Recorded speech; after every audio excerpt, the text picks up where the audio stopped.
Hey guys, I'm getting ready to make a carbon fiber tail section for my Buell motorcycle, and I'm just going to go through the steps that I've done so far. This is the model that I made. You can see it looks like complete crap right now. I'll get to that in a second. But this is 2 layers of blue polystyrene. I glued them together, then I drew the shape with a marker and cut it out and just rough shaped all this stuff with a rasp.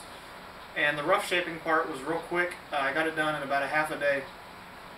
After that I covered it with Bondo, spent hours and hours sanding it and evening it up and getting all the lines to be nice and symmetrical, especially back here where the tail light would go. That took days and days and weeks and hours, and spent a lot of time on that. So I spray painted it with a bunch of different layers of spray paint, got it looking really good, had it wet sanded, buff, polished, all that good stuff. I made a negative mold out of fiberglass. And when I did that, this thing was blue. You can see that little bit of blue right there.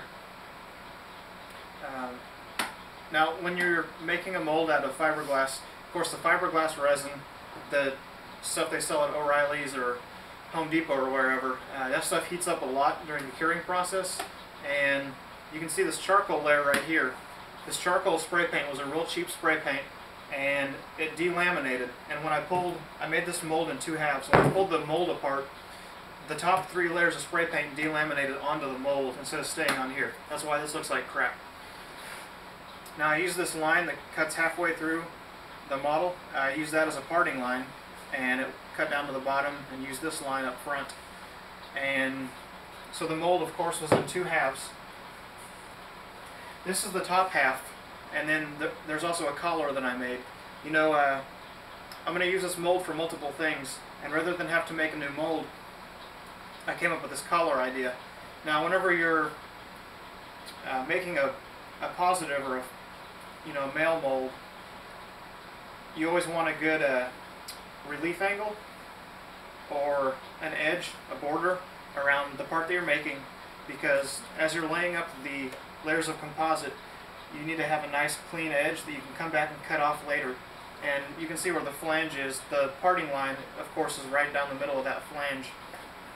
So I took some masking tape around the top half of the mold, and I just went all around the perimeter, and then I put masking tape here on this side, and then I just started laying up fiberglass in there. That's how I came up with this collar. That will enable me to have a nice edge, so I can get a good edge on my top half of my mold, and it will still also enable me to use this mold for other things later. Now, I have already cut out the carbon and the fiberglass I'm going to use. How I got the shape for this, and I don't know what the right way is to do this. This is my version that I came up with. I cut out some fiberglass that was too big. I set it down in the mold, pressed it down into all the corners, and then I came by with shears and just clipped along the edge of this mold here. There's got to be a better way of doing that. I don't know what it is. I'm hoping some of you guys who are smart on this stuff can fill me in and give me a better idea of how to come up with a little cleaner shape for the carbon.